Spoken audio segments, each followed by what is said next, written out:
Hello, good morning to all of you.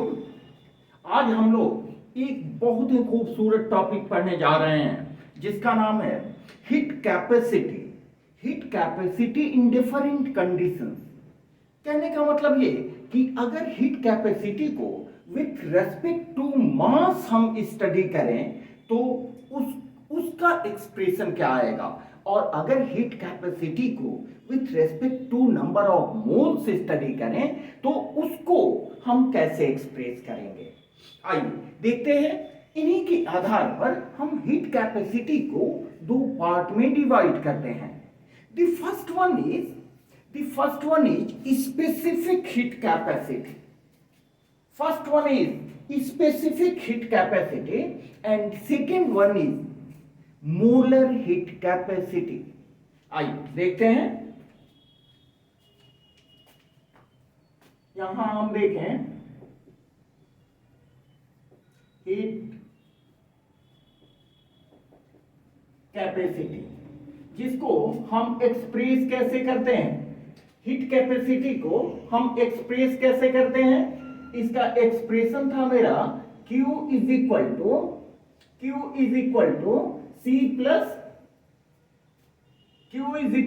C multiplied by delta T.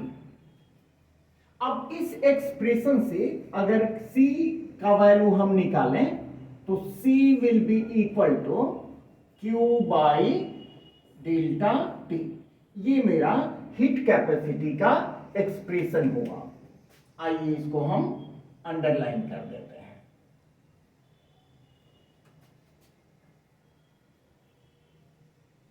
ये heat capacity का expression रहा। अब इस हीट कैपेसिटी को हम दो स्टैंडर्ड में पढ़ेंगे। The first one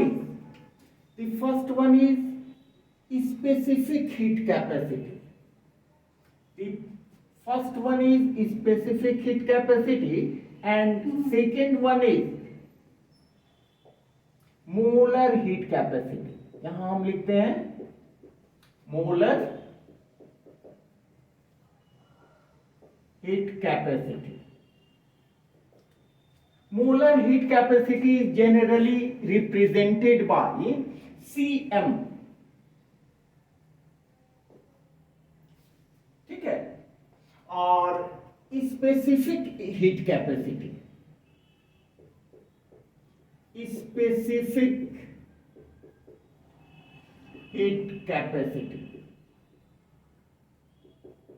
generally represented by CS।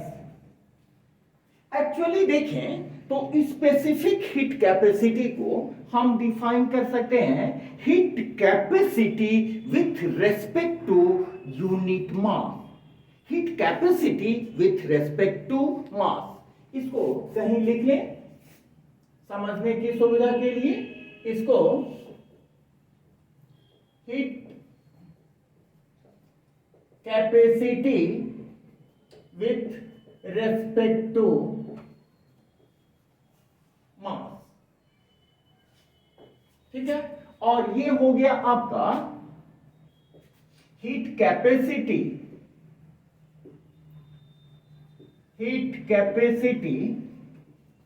With respect to number of moles I mean N के नंबर ऑफ मोल्स के रेस्पेक्ट में जब हीट कैपेसिटी का स्टडी करते हैं that is called molar heat capacity. और जब मास के रिस्पेक्ट में स्टडी करते हैं हीट कैपेसिटी का तो उसे हम कहते हैं स्पेसिफिक हीट कैपेसिटी, ठीक है। अब इसी के आधार पर हम इसको डिफाइन करेंगे नंबर 1 पॉइंट में। जैसा कि आप देखोगे कि हम हर चीजों को कोशिश करते हैं पॉइंट वाइज क्लैरिटी के लिए, पॉइंट वाइज उसका स्टडी किया जाए। तो नंबर 1 पॉइंट में इसका डिफिनीशन क्या होगा, देखें। It is the quantity of heat required to quantity of heat required to raise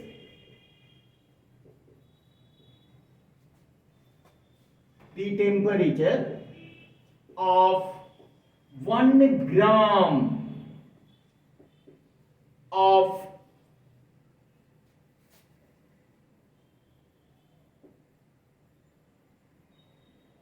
substance by 1 degree centigrade or 1 Kelvin। Specific heat capacity क्या है? वो अमाउंट, हीट कैपेसिटी का वो अमाउंट जो हमें जरूरत होती है 1 ग्राम सब्सटेंस के टेम्परेचर को 1 डिग्री सेंटीग्रेड या 1 केल्विन से इंक्रीज करने के लिए जो हमें हीट की जरूरत होती है, that is called specific heat capacity, जिसको हम डिनोट करते हैं CS से। स्पेसिफिक हीट कैपेसिटी को हम CS से डिनोट करते हैं। इसका मतलब क्या हुआ? That is specific heat capacity CS is given by heat capacity divided by mass। तो heat capacity is represented by C and mass is given by M। तो हमारा जो एक एक्सप्रेशन हुआ, it is heat capacity per unit mass is said to be specific heat capacity. लेकिन हम जानते हैं C इज इक्वल टू क्या होता है? Q by delta T। तो अब C के बदले Q बाई डेल्टा T आप वैल्यू डाल दो तो क्या हो जाएगा? और CS is equal to Q, C के बदले Q by delta T multiplied by M। This will be the required expression for specific heat capacity. ठीक है, इसको हम बोल रहे हैं एक्सप्रेशन 1। तो इसके आधार पर हम स्पेसिफिक हीट कैपेसिटी का एक दूसरा डिफिनीशन भी लिख सकते हैं। आइए देखते हैं। In other words,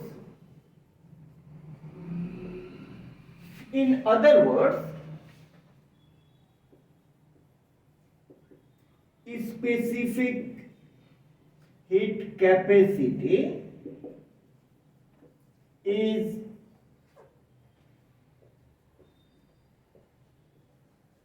defined as, क्या कैसे इसको डिफाइन करेंगे? The amount of heat absorbed per unit मास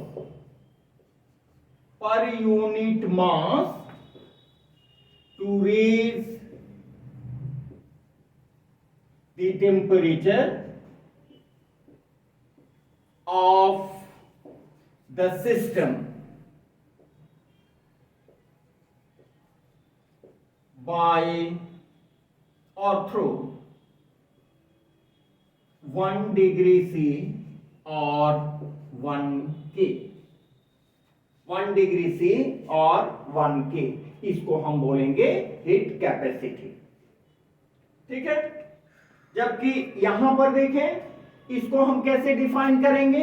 एकदम देखिए, थोड़ा सा ध्यान दें, थोड़ा सा स्लाइड डिफरेंस करते हुए इसको क्या लिखेंगे? नंबर 1 पॉइंट,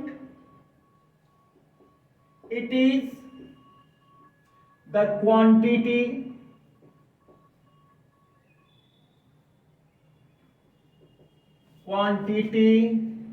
of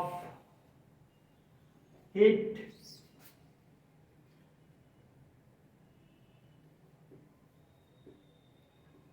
यहां यहां जो 1 ग्राम है, 1 ग्राम है, बस उसके बदले आप 1 मोल दे दो। Quantity of heat required to raise the temperature of 1 mole of substance by 1 degree C or 1 Kelvin. It is called molar heat capacity. ठीक है, तो इसके आधार पर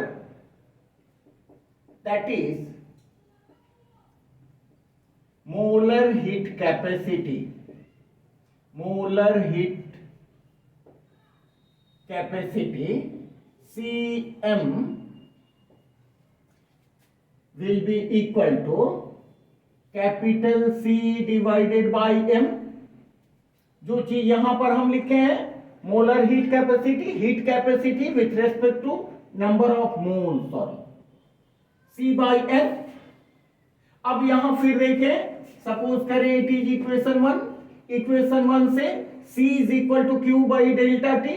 तो C का वैल्यू यहां आप पुट करो तो क्या आ जाएगा आपको, Cm is equal to Q by delta T multiplied by N। This will be the required expression for molar heat capacity, equation 2। required expression for molar heat capacity। अब इसके आधार पर इसको भी आप डिफाइन कर सकते हो सेकेंड पॉइंट में। इन other words, molar heat capacity can also be defined as, क्या डिफाइन करेंगे, यहां देखिए, the amount of heat absorbed पर यूनिट मास जो है वहां पर हो जाएगा पर यूनिट मोल। ठीक है, the amount of heat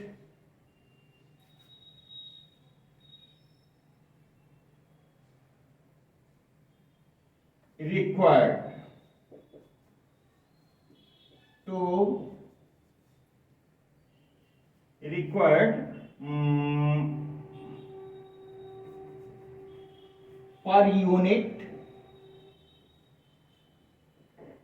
per unit mole to raise the temperature by 1 degree C or 1 K, that is molar heat capacity। ठीक है, माने इतना के बाद दोनों में बिल्कुल क्लैरिटी आपको दिख रही है, कहीं कोई कंफ्यूजन वाली बात नहीं होगी। ठीक है, अब एक पॉइंट में देख लें, इसके आधार पर आप इसका यूनिट लिख लो। नेक्स्ट पॉइंट में, थर्ड पॉइंट में, यूनिट ऑफ, यहां यूनिट ऑफ CS क्या हो जाएगा जी, Q का यूनिट होता है जूल, और यहां है डेल्टा T। ठीक है, डेल्टा T को आप रख सकते हो डिग्री सेंटीग्रेड में और केल्विन में, मल्टीप्लाइड बाय मास जिसको हम रख सकते हैं ग्राम में। तो इसके आधार पर इसका क्या हो जाएगा, जूल डिग्री सेंटीग्रेड इनवर्स ग्राम इनवर्स, और अगर केल्विन में आप लेना चाहते हो तो क्या हो जाएगा, जूल पर केल्विन पर ग्राम। ठीक है। और यहां पर थर्ड पॉइंट में